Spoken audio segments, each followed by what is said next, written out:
श्री गणेश दत्त गुरुभ्यो नमः। अज्ञानतिमिरान्धस्य ज्ञानाञ्जनशलाकया चक्षुरुन्मिलितं येन तस्मै श्री गुरुवे नमः।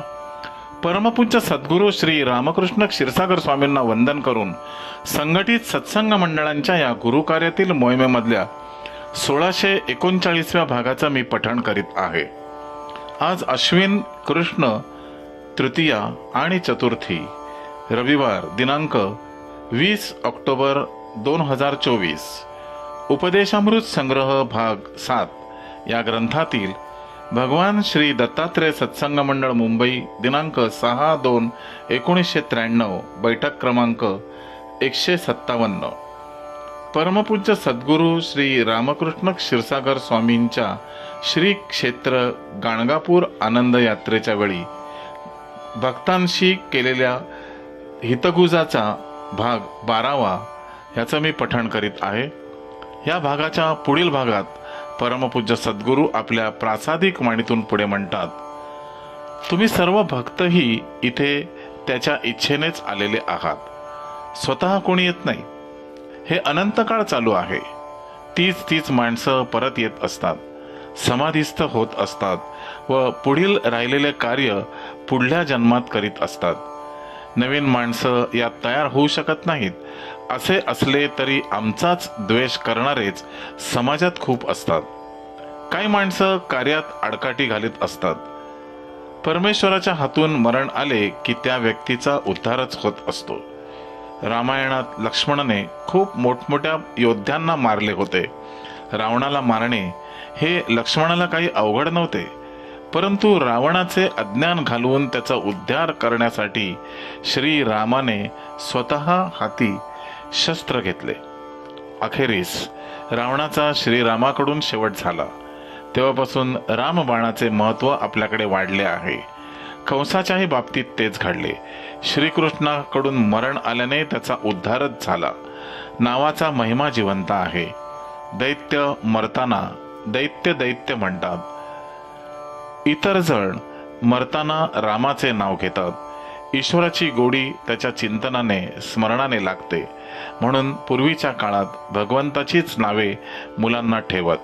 त्यामुळे ईश्वराचेच नाव आपल्या तोंडात येईल ही पार्श्वभूमी त्या पाठीमागे आहे।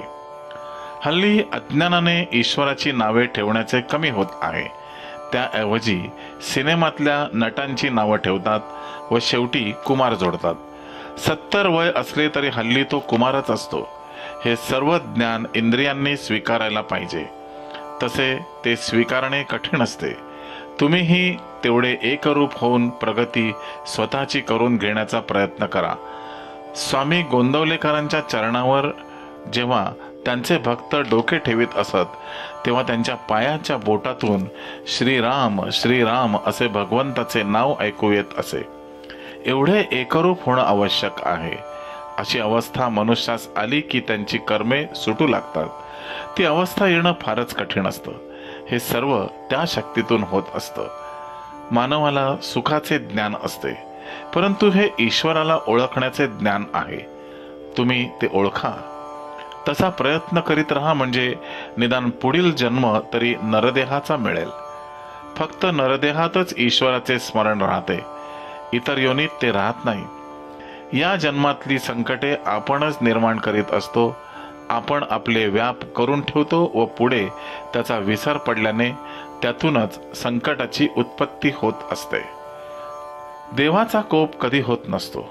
अज्ञानानेच लोक काही वेळेला ईश्वरी कोप झाला असे म्हणतात। फार मोठे अपराध झाले तरच ईश्वराचा कोप होत असतो। कुळाचार तुम्ही तुमचे सांभाळणे आवश्यकच आहे। कुलस्वामी कुलस्वामिनीची ही सेवा तुमच्याकडून नित्याने घडलीच पाहिजे। ते तुमच्या जीवनातील एक महत्त्वाचे अंग आहे। माझ्या दर्शनाला अनेक प्रकारचे लोक येत असतात। पूर्वी एक मोठी डायरेक्टर व्यक्ती दर्शनाला आली होती। स्वतःला ते विवेकानंदांचा समानच समजून घेत होते, परंतु ते जेव्हा माझ्या दर्शनाला आले तेव्हा एकदमच चूप होऊन गेले। बुद्धी तुमची कितीही धावत सुटली असली तरी आमच्या समोर ती झटकन थांबून जाते। पूर्वी सैन्य दलातीलही खूप माणसे दर्शनाला येत असत। तेही आम्हाला मोक्ष मिळेल का विचारीत। त्यांना सांगितले की तुम्ही जेव्हा इतर जन्मातून ब्राह्मण कुळात जन्माला याल तेव्हाच तुम्हाला मोक्ष मिळू शकेल. गुरु नानकांनाही मोक्ष मिळालेला नाही. हे सर्व ज्ञान ग्रंथसाहेबात आहे, पण हे ज्ञान कोणालाही हल्ली नसते. शिखांचा जन्म हा हिंदू धर्माचे रक्षण करण्याकरिता आहे, म्हणजे क्षत्रिय ते असतात, त्यामुळे त्यांना मुक्ती मागता येत नाही. तुमच्या आयुष्यात मोक्ष गुरु मिळाले की तुम्ही तुमच्या परंपरेकडे दुर्लक्ष केले तरी चालते. सैन्य दलातील खूप माणसे निवृत्त झाली तरी अजूनही दर्शनाला येत असतात, फोन करीत असतात. अजूनही त्यांचे या चरणांवर प्रेम आहे. स्वतःचे त्यांचे गुरु दुसरीकडे असूनही तिकडे जात नाहीत. खूप जैन व्यक्तीही त्यांचे आचार्य आले तरी तिकडे दर्शनाला जात नाहीत. अजूनही त्यातील काही भक्तांना प्रसाद पाठवणे आश्रमातून उत्सवाचे वेळी चालूच असते. जैन, शीख, बौद्ध हे काही परधर्मीय नाहीत. येथील गाणगापुरातील पादुका यावेळी मार्गशीर्षात आल्याने चांगल्या दिसल्या. केशर लेपनही व्यवस्थित करायला मिळाले. श्रावणात या पादुकांचा लेप काढला जातो. यावेळेला वजनाला हलक्या भासल्या आहेत. काही वेळेला त्यांचे वजन खूप भासते. असे असले तरी या गुरुपादुकांचा प्रभाव स्मरण मात्रे संतुष्टायाम असाच आहे. आपण पादुकांना जे अर्पण करीत असतो ते कर्तव्य बुद्धीने करीत असतो, त्यालाच धर्म म्हणतात. एका वृक्षाला अनेक फळे येत असतात, तसेच या धर्मात अनेक कर्तव्ये आहेत. आपण ती कर्तव्ये केली की धर्म केल्याप्रमाणेच आहे. ती कर्तव्य करणेही आवश्यकच आहे. त्याला आपण जे अर्पण करतो ते त्याला हवे आहे म्हणून अर्पण करीत नाही, तर त्याची सत्ता आहे म्हणून अर्पण करीत असतो. त्याच्यावरील भक्तिभाव व्यक्त करण्याचे हेच साधन आहे. ईश्वरी शक्तीकडे सुवर्ण व इतर सर्व वस्तू पाठवित असतो. वस्तुरूपातील गोष्टींचा इकडे प्रसाद म्हणून वाटप करीत असतो. तुम्ही पेढे समोर ठेवले तर त्यांनाही स्पर्श करून परत देत असतो. असे सर्व असले तरी तुमची अर्पण करण्याची भावना सतत ठेवा. तुमच्या योग्यतेप्रमाणेच अर्पण करीत जा. आपल्या सभोवतालच्या वातावरणात निरनिराळे घाम उत्पन्न होत असतात. हा घाम म्हणजे आपल्या शरीराचा नसतो. तशा वातावरणातील स्थितीमुळे हवेमध्ये मुंग्या तयार होत असतात, म्हणून त्यांना स्वेदज म्हणतात. स्वेद म्हणजे घाम. अंड्यातून ज्यांची उत्पत्ती होते त्यांना अंडज म्हणतात. चारीही सर्व बाजूंनी बंद असूनही त्याच्या आतमध्ये जीवाची उत्पत्ती होते.